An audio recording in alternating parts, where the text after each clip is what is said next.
दोस्तों, हर हर महादेव।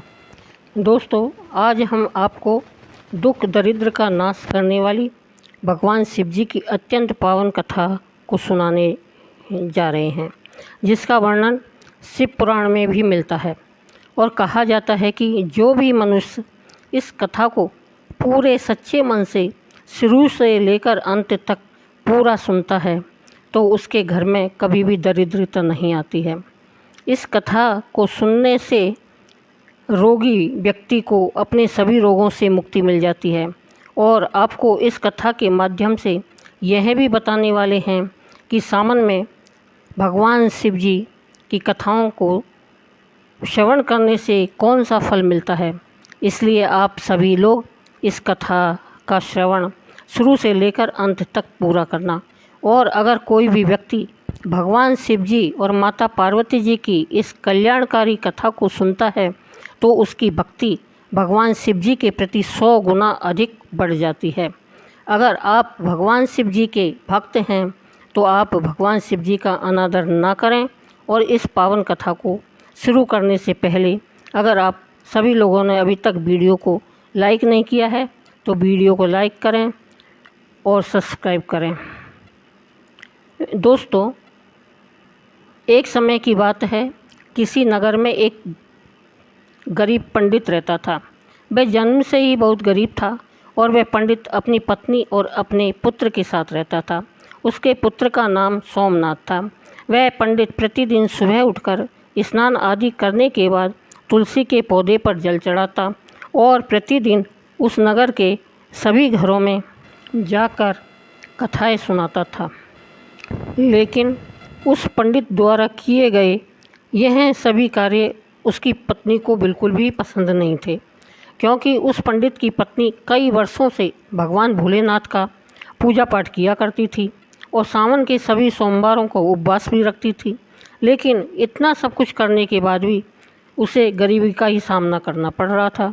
इसलिए वह पंडित की पत्नी भगवान भोलेनाथ से बहुत नाराज़ हो गई और उनका पूजा पाठ करना सब कुछ छोड़ दिया। इसी तरह से वह पंडित जब तक युवा था तब तक वह कहीं ना कहीं से भगवान भोलेनाथ की कथा सुनाकर या पूजा पाठ करने के बाद उसे जो धन मिलता था उसी धन से वह अपने परिवार का पालन पोषण करता था। फिर एक दिन उस पंडित की पत्नी ने दोबारा भगवान भोलेनाथ की पूजा अर्चना करना शुरू कर देती है। वह अपने मन में यह सोचकर भगवान भोलेनाथ की पूजा अर्चना किया करती थी कि एक दिन तो ऐसा ज़रूर आएगा जब मेरी भी सभी मनोकामनाएं पूर्ण होगी, मेरी भी गरीबी दूर होगी। लेकिन उसके द्वारा इतनी पूजा पाठ करने के बाद भी उसे अपनी पूजा पाठ करने का कोई फल नहीं मिल पा रहा था, जिससे वह बहुत दुखी ही रहती थी और मन ही मन अपने आप को कोसने लगती थी कि हमने ऐसा कौन सा पाप किया है जिसकी वजह से हमें इतनी गरीबी का सामना करना पड़ रहा है। अब धीरे धीरे वह पंडित और उसकी पत्नी दोनों ही बहुत बूढ़े हो चुके थे और अब उस पंडित के शरीर में इतनी शक्ति भी नहीं बची थी कि वह किसी नगर में भगवान भोलेनाथ की कथा करने के लिए जा सके। अब वह पंडित भी हमेशा बीमार रहने लगा था, क्योंकि उसे कई बीमारियों ने घेर लिया था और उसके घर को चलाने वाला कोई नहीं था। इसलिए वह पंडित भी चिंतित रहने लगा था। धीरे धीरे से उसके घर में कुछ नहीं बचा, उसे दाने दाने के लिए जूझना पड़ रहा था। तब वह पंडित की पत्नी बहुत ही क्रोधित हो जाती है और एक बार फिर से क्रोध में आकर भगवान भोलेनाथ की पूजा अर्चना करना छोड़ देती है और अपने पति से भी भगवान भोलेनाथ की पूजा अर्चना करने से मना करने लगती है। लेकिन वह पंडित भगवान भोलेनाथ की पूजा अर्चना करना नहीं छोड़ता है। तब एक दिन वह क्रोधित होकर अपने पति से कहती है, हे नाथ, हम दोनों यह कब तक भगवान भोलेनाथ की पूजा अर्चना करते रहेंगे, क्योंकि भगवान शिव शंभू की पूजा अर्चना करते करते हम दोनों बहुत ही बूढ़े हो चुके हैं, लेकिन अभी भी हमें इतनी पूजा पाठ करने का कोई फल प्राप्त नहीं हुआ है। हम इतनी गरीबी से जूझ रहे हैं, यहाँ तक हमारी गरीबी दूर ही नहीं हुई है बल्कि हम इसके उल्टा पहले से और भी ज़्यादा गरीब हो गए हैं। पहले तो कुछ ठीक भी था, लेकिन अब तो दाने दाने के लिए रोना पड़ रहा है। उस पंडित की पत्नी उस पंडित से आगे कहती है, हे नाथ, मैं ही मूर्ख हूँ जो मैंने एक बार भगवान भोलेनाथ की पूजा अर्चना करना बंद करके दोबारा से शुरू कर दी, और मैंने सावन के सभी सोमवार को ना तो दिन देखा ना रात देखी, दिन से रात तक भगवान भोलेनाथ की पूजा अर्चना की और उपवास भी रखा। प्रतिदिन जप तप करके अपने ही शरीर को कमज़ोर कर लिया। यह सब करने के बाद भी मुझे इसका कोई फल नहीं मिला। और तुम्हारा शिव क्या देगा जो तुम प्रतिदिन शिवलिंग पर जल चढ़ाते हो। मित्रों, अपनी पत्नी की बात सुनकर वह पंडित उसे कुछ भी नहीं कहता, क्योंकि उसे अपने आराध्य भगवान भोलेनाथ पर पूरा विश्वास था। उधर उसका पुत्र सोमनाथ अभी शिक्षा ग्रहण कर रहा था और कुछ ही दिनों में उसकी शिक्षा दीक्षा पूरी हो गई। वह अपनी शिक्षा दीक्षा पूरी करके अपने घर आ गया, और जब उसने अपने माता पिता को कष्ट में देखा तब वह अपने आने वाले भविष्य के बारे में ज़्यादा न सोचकर उसने अपने माता पिता की सेवा शुरू कर दी। उनकी सभी मनोकामनाओं को पूर्ण करना शुरू कर दिया और घर का सारा बोझ अपने कंधों पर ले लिया। वह अपने पिता की तरह नगर नगर जाकर भगवान भोलेनाथ की कथाओं को सुनाने लगा और कथा सुनाने पर मिली दक्षिणा से अपने परिवार का पालन पोषण करने लगा। ऐसे ही कई वर्ष गुजर जाते हैं, लेकिन एक दिन की बात है। सोमनाथ उस नगर के भगवान शिव के मंदिर, प्रसिद्ध मंदिर में पूजा अर्चना करने के बाद वहाँ पर उपस्थित शिव भक्तों को भगवान भोलेनाथ की पावन कथा का श्रवण कराते हुए कहता है कि जो भी भगवान भोलेनाथ की इस पावन कथा को सच्चे मन से सुनता है, उनकी भगवान भोलेनाथ सभी मनोकामनाएं पूर्ण कर देते हैं। सोमनाथ की यह बात उस नगर का राजा उस मंदिर में आया हुआ था, वही इस बात को राजा सुन लेता है और उसे यह बात बहुत ही अच्छी लगती है। इसलिए वह सोमनाथ के पास पहुंचकर उससे कहता है, मुझे तुम्हारी यह कथा बहुत ही अच्छी लगी, किंतु क्या तुम आज से प्रतिदिन राजकुमारी को भगवान भोलेनाथ की कथाओं को सुनाओगे? क्योंकि मैं चाहता हूं कि मेरी पुत्री को अच्छा वर मिले, और इसके लिए मैं तुमको प्रतिदिन दक्षिणा के रूप में ढेर सारा धन दूंगा। राजा की ऐसी बातों को सुनकर सोमनाथ बहुत ही प्रसन्न हो जाता है और राजकुमारी को प्रतिदिन कथा सुनाने के लिए हामी भर देता है। फिर उसके बाद राजा ने सोमनाथ को अपने राजमहल में राजकुमारी को प्रतिदिन कथाओं को सुनाने के लिए नियुक्त कर दिया, और अब सोमनाथ प्रतिदिन उस नगर के राजा की पुत्री को कथा सुनाने लगा, और राजकुमारी को कथा सुनाने पर दक्षिणा के रूप में जो कुछ धन मिलता था, उसी धन से वह अपने परिवार का पालन पोषण करने लगा।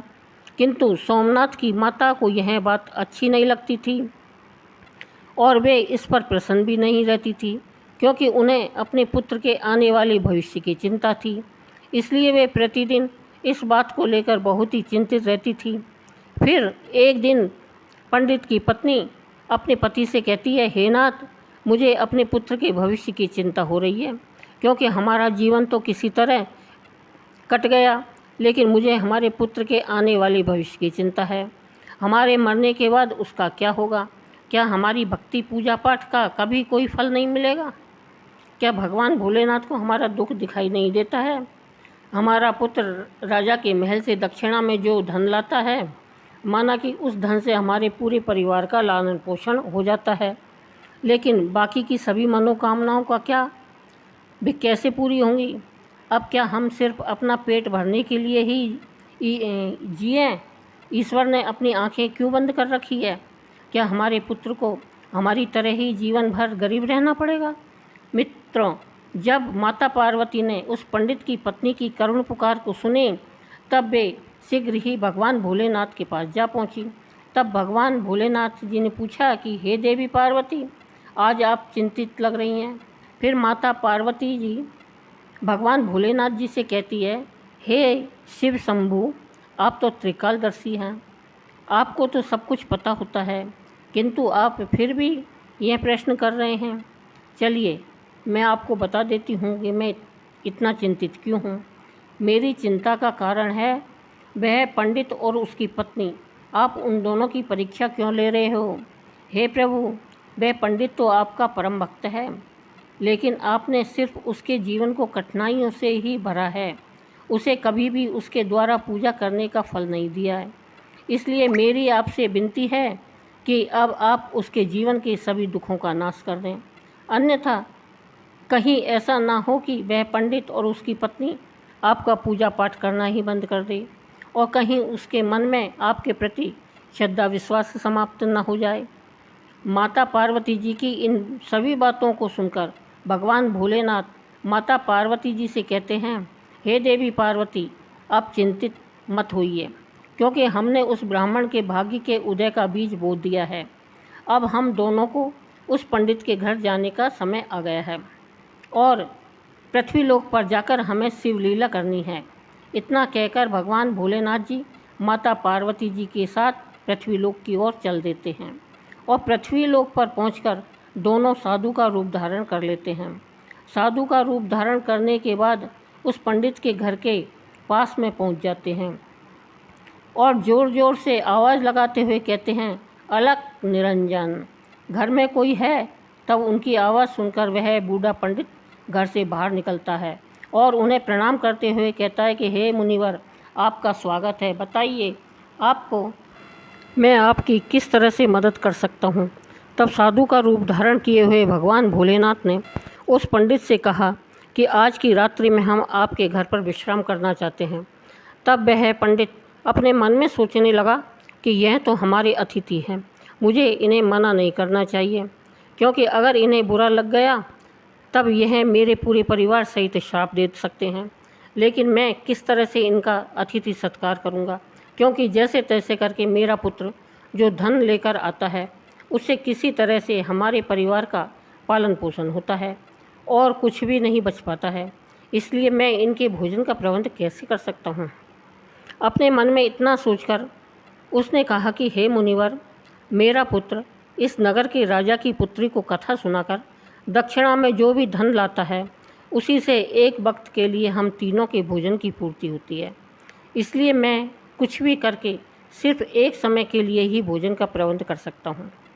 तब साधु का रूप धारण किए हुए भगवान भोलेनाथ जी ने उस पंडित को एक पात्र देकर उससे कहा, हे पुत्र, आज से तुम अपनी पत्नी से कह देना कि इस पात्र में भोजन बनाया करो, तो हम सभी के लिए दोनों वक्त का भोजन बन जाया करेगा। फिर इस प्रकार से उस पात्र में भोजन बनाने से सभी के लिए दोनों वक्त के भोजन की पूर्ति हो जाती है। यह दृश्य देखकर तीनों बहुत ही आश्चर्य में पड़ गए थे और बहुत ज़्यादा भयभीत भी हो गए थे। दोस्तों, उसके अगले दिन सुबह उठकर सोमनाथ राजकुमारी को कथा सुनाने के लिए जा ही रहा था कि तभी अचानक से साधु का रूप धारण किए हुए भगवान भोलेनाथ जी ने सोमनाथ से पूछा कि हे पुत्र, तुम कहाँ जा रहे हो। तब सोमनाथ उनसे कहता है, हे मुनिवर, मैं तो अब इस नगर के राजा की पुत्री को कथा सुनाने के लिए जा रहा हूँ। तब साधु का रूप धारण किए हुए भगवान भोलेनाथ जी सोमनाथ से कहते हैं कि हे पुत्र, आज जब तुम राजकुमारी को कथा सुनाने के लिए जाओ तो तुम उससे पूछना कि वह अपनी किस मनोकामना की पूर्ति के लिए प्रतिदिन भगवान भोलेनाथ की कथा सुन रही है। यह सुनकर सोमनाथ राजमहल में पहुंच जाता है और राजकुमारी को कथा सुनाने लगता है। राजकुमारी को कथा सुनाने के बाद सोमनाथ उसी प्रश्न को राजकुमारी से पूछता है कि तुम अपनी किस मनोकामना की पूर्ति के लिए प्रतिदिन कथा सुना करती हो। तब राजकुमारी सोमनाथ से कहती है, मैं अपनी इस मनोकामना की पूर्ति होने के लिए प्रतिदिन भगवान भोलेनाथ की कथा सुना करती हूँ, जिससे मुझे ऐसा कोई वर मिले जिसकी चर्चा पूरे नगर में सभी करें। उसके मस्तक पर चंद्र और सूरज हो और उसका भाग्य इतना अच्छा हो कि उसके घर में किसी भी चीज़ की कमी ना हो। वह ऐसी बारात लेकर आए जैसे अभी तक किसी ना देखी हो। राजकुमारी की इन बातों को सुनकर सोमनाथ घर वापस लौट आता है और घर पर पहुंचकर साधु रूपी भगवान भोलेनाथ को सारी बात बता देता है। तब भगवान भोलेनाथ सोमनाथ से कहते हैं, हे पुत्र, ठीक है, अब अगले दिन जब तुम राजकुमारी को कथा सुनाने के लिए जाओ तब फिर से वही प्रश्न पूछना। अगर राजकुमारी तुम्हें फिर से कल वाली बात बताए तब तुम मुझसे शीघ्र यह कह देना कि तुम्हें जैसा वर चाहिए वैसा सिर्फ मैं ही हूँ। इतना कहकर वहाँ से भाग आना। तब सोमनाथ उस साधु रूपी भगवान भोलेनाथ जी से कहता है, हे मुनिवर, कहाँ मैं एक गरीब पंडित और कहाँ वह इस नगर के राजा की पुत्री। भला हमारा विवाह कैसे हो सकता है? और मेरा घर तो उसके द्वारा दी दक्षिणा से ही चलता है। लेकिन जब यह बात राजा को पता चलेगी तो मैं उसकी पुत्री से विवाह करना चाहता हूँ तो वह मुझे और मेरे परिवार के साथ मृत्युदंड दे देगा। इसलिए आप मुझे क्षमा कर दीजिए, क्योंकि मैं ऐसा नहीं कर सकता। सोमनाथ की बात सुनकर साधु रूपी भगवान भोलेनाथ जी ने सोमनाथ से कहा कि हे पुत्र, ठीक है, हम अभी तुम्हें तुम्हारे पूरे परिवार के साथ अपने अभिशाप से भस्म कर देते हैं। वैसे ही सोमनाथ पहले से ही उनके चमत्कार से बहुत भयभीत था। उनकी ऐसी बातों को सुनकर और ज़्यादा भयभीत हो गया और अपने मन में सोचने लगा कि मुझे और मेरे परिवार सहित राजा साहब तो बाद में मृत्युदंड देंगे, उससे पहले यह तो अभी ही अपने शाप से भस्म कर देंगे। अपने मन में इतना सोचकर फिर उसने ऐसा करने का भोलेनाथ को विश्वास दिलाया और राजकुमारी को भगवान भोलेनाथ जी की कथा सुनाकर और राजमहल की तरफ निकल गया। राजमहल पहुंचकर वह राजकुमारी को भगवान भोलेनाथ जी की कथा सुनाने लगा। उसके बाद उसने राजकुमारी से फिर से पूछा कि आप अपनी किस मनोकामना की पूर्ति के लिए भगवान भोलेनाथ जी की कथा सुनती हो? तब राजकुमारी ने फिर वही जवाब दिया जो उसने पहले दिन दिया था। उसके बाद सोमनाथ ने राजकुमारी से कहा कि हे राजकुमारी, तुम्हें जैसा वर चाहिए वैसा वर मैं ही हूँ। इतना कहकर सोमनाथ शीघ्र राजमहल से भागकर अपने घर आ गया। लेकिन सोमनाथ की ऐसी बातों को सुनकर राजकुमारी बहुत ही क्रोधित हो गई। फिर उसने अपनी एक दासी को बुलाकर उससे सब बात बता दी और कहा कि मेरी यह पूरी बात पिताजी को बता देना। फिर जब यह बात राजा को पता चली तब वह भी सोमनाथ पर बहुत क्रोधित हो गया और उसने राजकुमारी को भरोसा दिलाया कि एक दिन उस उद्दंड को और पंडित को इसके लिए अवश्य सज़ा मिलेगी। फिर राजा ने शीघ्र ही अपने मंत्रियों को दरबार में बुला लिया और उनसे विचार विमर्श करने लगा। तभी उसके महामंत्री ने उस राजा से कहा कि हे राजन, उसने अपराध तो फांसी दिए जाने वाला ही किया है, लेकिन वह तो एक पंडित है, क्योंकि अगर आप उसे फांसी दे देते हो तब आपको एक ब्रह्म हत्या का घोर पाप लगेगा। इसलिए हमें उसे कुछ अलग से दंडित करना चाहिए जिससे आपको ब्रह्म हत्या का घोर पाप भी न लगे। दोस्तों, फिर राजा काफ़ी देर तक विचार विमर्श किया और अपने कुछ सैनिकों को बुलाकर उनसे कहा कि उस पंडित के घर जाओ और उससे कह देना कि राजा साहब तुम्हारे साथ अपनी पुत्री का विवाह करने के लिए तैयार है, लेकिन उनकी कुछ शर्तें हैं जिन्हें आप अगर पूरा नहीं कर पाए तो तुम्हें और तुम्हारे पूरे परिवार के साथ मृत्युदंड दे देंगे। राजा साहब की पहली शर्त है कि सभी बारातियों के ठहरने के लिए कई सारे बारात घर बनाए जाए। सभी बारात घर बारातियों से भरे होने चाहिए, कोई भी बारात घर खाली नहीं बचना चाहिए। दूसरी शर्त यह है कि बारातियों के आतिथ्य सत्कार में बनाया गया भोजन बचना नहीं चाहिए। तीसरी शर्त यह है कि ऐसी अद्भुत बारात होनी चाहिए जिसकी प्रशंसा इस नगर के सभी लोग करें, और अगर बारात के पहुंचने पर हमारी कोई भी शर्त अधूरी पाई जाती है तब बारात में आए हुए सभी बारातियों को भी मृत्युदंड दे दिया जाएगा। राजा का आदेश पाकर वे सैनिक सोमनाथ के घर की तरफ निकल जाते हैं। उधर सोमनाथ घर पहुंचकर साधु रूपी भगवान भोलेनाथ जी को सारी बात बता देता है कि आपके कहे अनुसार कहने पर राजकुमारी बहुत ही क्रोधित हो गई थी। अब शीघ्र ही फांसी का संदेश पहुंचने ही वाला है। इतने में राजा के वे सैनिक ज़ोर ज़ोर से दरवाज़ा खटखटाने लगते हैं।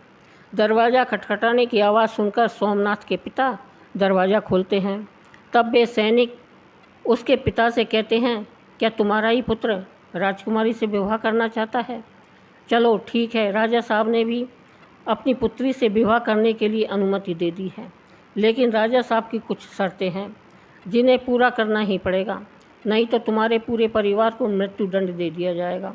उन सैनिकों की बात सुनकर सोमनाथ के पिता बहुत ही भयभीत हो जाते हैं और उनसे कहते हैं, हे सैनिकों, हमें राजा साहब की किन शर्तों को पूरा करना पड़ेगा, उन शर्तों से हमें बताने का कष्ट करें।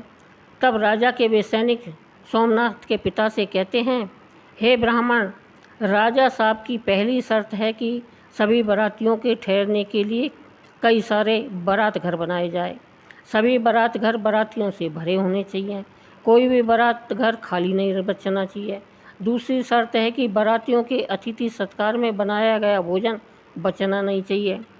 तीसरी शर्त यह है कि ऐसी अद्भुत बारात होनी चाहिए जिसकी प्रशंसा इस नगर के सभी लोग करें, और अगर बारात के पहुंचने पर हमारी कोई भी शर्त अधूरी पाई जाती है तब बारात में आए हुए सभी बारातियों को भी मृत्युदंड दे दिया जाएगा। राजा के सैनिकों की बात सुनकर सोमनाथ और उसके पिता बहुत ही भयभीत हो जाते हैं, यहाँ तक कि उनके हाथ पैर तक कांपने लगते हैं। तब साधु रूपी भगवान भोलेनाथ जी ने उनसे कहा कि तुम डरो मत, बल्कि अपना उत्तर देकर राजा के सैनिकों को विदा करो कि आप विवाह की तैयारी शुरू करें। हम बारात वाले दिन बारात लेकर पहुंच जाएंगे। फिर सोमनाथ ने अपना उत्तर उन सैनिकों को बताकर उन्हें विदा कर दिया, और वह सैनिक राजमहल पहुंचकर राजा को सारी बातें सुना देते हैं। लेकिन जब राजा को सोमनाथ की तरफ से सकारात्मक उत्तर प्राप्त होता है तब वह बड़े ही आश्चर्य में पड़ जाता है, और वह अपने मन में सोचने लगता है, आखिर वह गरीब पंडित किसके भरोसे पर इतनी दुर्लभ शर्त के बावजूद भी मेरी पुत्री से विवाह करने के लिए तैयार हो गया है। क्या मेरा कोई दुश्मन उसका साथ दे रहा है? इसी तरह के कई विचार उसके मन में उठते रहते हैं। उसके बाद उसने उस नगर के कई घरों को बारात घर की तरफ सजवा कर दी और कई सारे तंबू का प्रबंध भी कर दिया। राजा ने यह सब सोचकर कर रहा था कि कहाँ वह पंडित इतने अधिक बारातियों को ला पाएगा, और जब अधिक बाराती ना आने पर वह मेरी शर्त हार जाएगा, फिर वह उसे पूरे परिवार सहित मृत्युदंड दे देगा। इधर सोमनाथ उस नगर में जिसे भी अपनी बारात में चलने के लिए कहता था, वह उसे यह कहकर मना कर देता था कि नहीं, मुझे इतनी जल्दी नहीं मरना है, तुम्हारा तो अंतिम समय निकट आ गया है, इसलिए हम तुम्हारे साथ बारात में मरने के लिए क्यों जाएं। उन सभी की ऐसी बातों को सुनकर सोमनाथ बहुत ही परेशान रहने लगा था, क्योंकि अभी तक उसके साथ बारात में चलने के लिए कोई भी व्यक्ति तैयार नहीं हुआ था। फिर विवाह का दिन भी आ गया, और विवाह वाले दिन सोमनाथ और भी ज़्यादा चिंतित था। जब साधु रूपी भगवान भोलेनाथ जी ने सोमनाथ को बहुत परेशान देखा, तब वे सोमनाथ से बोले कि हे पुत्र, आज तो तुम्हारा विवाह है और आज के दिन भी तुम इतना परेशान हो रहे हो। बताओ, तुम किस बात को लेकर इतना चिंता कर रहे हो? तुम हमारे रहते हुए चिंतित मत हो, हम तुम्हारे साथ हैं। तब सोमनाथ ने भगवान भोलेनाथ जी से कहा कि हे मुनिवर, क्या फ़ायदा आपको बताने का, मेरा तो भाग्य ही खराब है। वैसे भाग्य में जो लिखा होता है वही होता है। यही कहकर तैयार होकर उनके साथ राजमहल की तरफ चल देता है। दोस्तों, फिर भगवान भोलेनाथ जी ने सोमनाथ की बारात में चलने के लिए सभी देवताओं, भूत प्रेतों और गंधर्वों को मनुष्य रूप में सोमनाथ की बारात में चलने के लिए आमंत्रित कर लिया और सोमनाथ की बारात में शामिल कर लिया, जिसके कारण सभी बारात नाचते हुए बारात घर पहुंच गए। जब सोमनाथ की बारात पहुंची तब इतने सारे बाराती आए हुए थे कि राजा के द्वारा जो सजवा गए सभी बारात घर और यहाँ तक कि सभी तंबू बारातियों से भर गए, और कुछ बारात तो बिना तंबू के बाहर ही रह गए। फिर जब राजा के पास सूचना भिजवाई गई कि बारातियों के ठहरने के लिए बारात घर और तंबू में जगह नहीं बची है, ठहरने के लिए और प्रबंध कराया जाए, तब राजा अपने मन में सोचने लगा कि अभी तो कोई भी उसके साथ बारात में आने के लिए तैयार नहीं था, और अब कहाँ से इतने बाराती आ गए हैं, मुझे एक बार चलकर देखना चाहिए। इतना सोचकर राजा तुरंत ही वहाँ पहुँच गया, और जब भगवान भोलेनाथ जी ने राजा को बारात में आया हुआ देखा, तब उन्होंने शुक्र और शनि देव को बच्चा का रूप धारण करवा दिया और उन्हें भूख के कारण विलाप करवा दिया। इधर जब उस राजा ने दोनों बच्चों को ज़ोर ज़ोर से विलाप करते हुए देखा, तब उसने भगवान भोलेनाथ जी के पास पहुंचकर उनसे पूछा कि हे महात्मा, ये बच्चे इतना विलाप क्यों कर रहे हैं?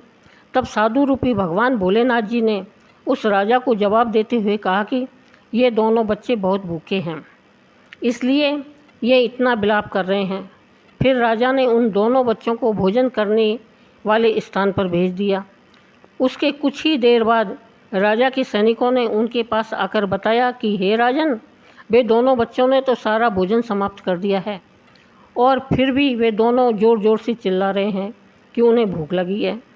अपने सैनिकों की ऐसी बातों को सुनकर राजा बहुत ही परेशान हो जाता है, क्योंकि अब उसका सारा अहंकार चूर चूर हो गया था। फिर वह साधु रूपी भगवान भोलेनाथ जी के चरणों में अपने दोनों हाथों को जोड़कर बैठ गया और उनसे कहने लगा कि हे साधु महाराज, अब मेरी लाज आपके ही हाथ है। तब भगवान भोलेनाथ जी ने उस राजे से कहा कि कोई बात नहीं, सब कुछ ठीक हो जाएगा। आप राजमहल जाकर बारात की अगवानी की तैयारी शुरू कीजिए। फिर राजा ने उस नगर के सभी घरों को अच्छी तरह से सजवा और पूरे नगर को एकदम दुल्हन की तरह सजाया। सोमनाथ भी विवाह की पोशाक में किसी राजकुमार से कम नहीं लग रहा था। सोमनाथ के सेहरे को चांद और सूरज से सजाया गया था और अगवानी के समय सोमनाथ एक सुंदर से रथ में बैठकर राजमहल की तरफ जाने लगा। उस रथ के आगे कई सारे बाराती बैंड बाजे पर नाच रहे थे और कई बाराती हाथ में मुद्राएं लेकर एक दूसरे पर न्यौछावर करके इधर उधर उछाल रहे थे। सोमनाथ की बारात के ऐसे दृश्य को देखकर उस नगर के कुछ लोग कहने लगे कि इस पंडित का भाग्य तो देखो, इसके मस्तक के चेहरे को चांद और सूरज से सजाया गया है और इसके चारों तरफ से इस प्रकार धन लक्ष्मी उछाली जा रही है जैसे किसी धनवान राजा की बारात निकल रही हो। और ऐसी बारात तो हमने अपने जीवन में कभी देखी भी नहीं है और ना आगे देखने की उम्मीद है। यह पंडित तो भाग्य का बहुत धनी है। प्रजा की ऐसी बातों को सुनकर माता पार्वती जी और भगवान भोलेनाथ जी से कहती है, हे प्रभु, यह तो सत्य है कि आपकी कृपा जिस भी मनुष्य पर हो जाती है उसके लिए अन्न धन के ताले खुल जाते हैं। तब भगवान भोलेनाथ जी माता पार्वती जी से कहते हैं, हे देवी पार्वती, जो भी भक्त मेरी श्रद्धा भाव से पूजा अर्चना करता है, मैं उनकी पूजा अर्चना का फल अवश्य देता हूँ और उन्हें तभी तक दुखों को झेलना पड़ता है जब तक कि उनके पाप कर्म नष्ट नहीं हो जाते। जैसे ही उनके पुण्यों और कर्मों का उदय होता है, वैसे ही उसके भाग्य के बंद पड़े दरवाजे खुल जाते हैं। फिर सोमनाथ और राजा की पुत्री का विधि पूर्वक विवाह हो जाता है और वह राजकुमारी की डोली में बिठाकर अपने घर ले आता है।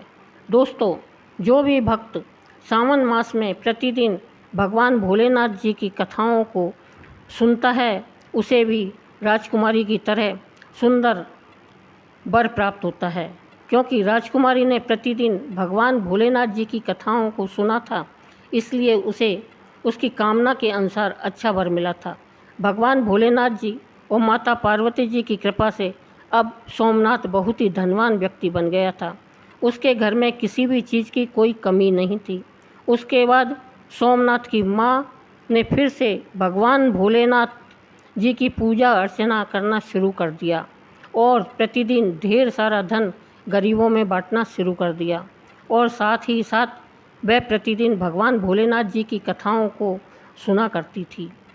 दोस्तों, भगवान भोलेनाथ जी की प्रतिदिन कथाओं को सुनने से और पूजा अर्चना करने से शुभ फल प्राप्त होता है। इसलिए एक बार सावन मास में भगवान भोलेनाथ जी की और माता पार्वती जी की कथा को अवश्य सुनना चाहिए। इससे आपकी सभी मनोकामनाएं अवश्य ही पूरी हो जाएंगी।